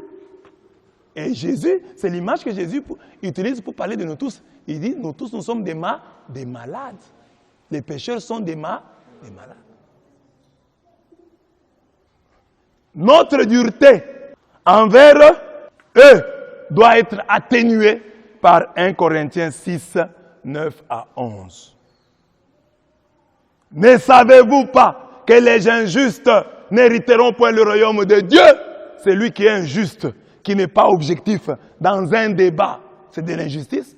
Quand quelqu'un a raison, dis qu'il a raison. Quand quelqu'un a bien raisonné, il a bien raisonné. Mais quand tu es incapable de donner à quelqu'un ce qui lui est dû, la raison, le respect, tu es injuste.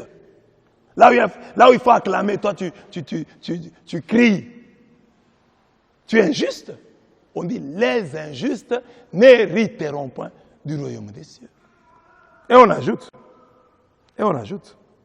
Ne vous y trompez pas, ni les impudiques, ni les idolâtres, ni les adultères, ni les homosexuels, ni les infâmes, ni les voleurs, ni les cupides, ni les ivrognes, ni les outrageux, ni les ravisseurs, n'hériteront le royaume de Dieu. Et cela, c'est que vous étiez, quelques-uns de vous. Mais vous avez été lavés, mais vous avez été sanctifiés, mais vous avez été justifiés au nom du Seigneur Jésus-Christ et par l'Esprit de notre Dieu. Dans ce texte, les homosexuels sont mis dans le même sac que nous. Nous qui sommes ivrognes, nous qui sommes impudiques, nous qui sommes outrageux, nous qui sommes cupides, nous qui sommes voleurs. On dit nous tous. Et eux, et nous n'hériterons pas du royaume de Dieu. À moins que nous nous convertissions. Donc Dieu ne dit pas seulement les homosexuels. Il dit les voleurs, les cupides, les infâmes, les adultères n'hériteront point du royaume des cieux. Si nous ne nous convertissons pas, nous irons en enfer avec les homosexuels. Toi qui es voleur, toi qui es cupide, d'après 1 Corinthiens 6, 9 à 11, si tu ne te convertis pas, tu iras en enfer avec les homosexuels, avec les outrageux. Et puisque nous prétendons trop connaître, le Seigneur Jésus dit à chacun de nous, relisons, au jour du jugement, le pays de Sodome, qui était homosexuel, sera traité moins rigoureusement que toi. Parce que nous avons beaucoup reçu. Jésus nous a parlé, nous communions, nous écoutons la parole de Dieu, nous avons ceci, nous avons cela. Alors au jour du jugement, quand Dieu devra nous juger, il sera plus sévère envers nous qu'il ne l'a été envers les sodomites. Donc nous tous, nous sommes appelés à la conversion. Mais en attendant, nous tous, l'Église nous accueille.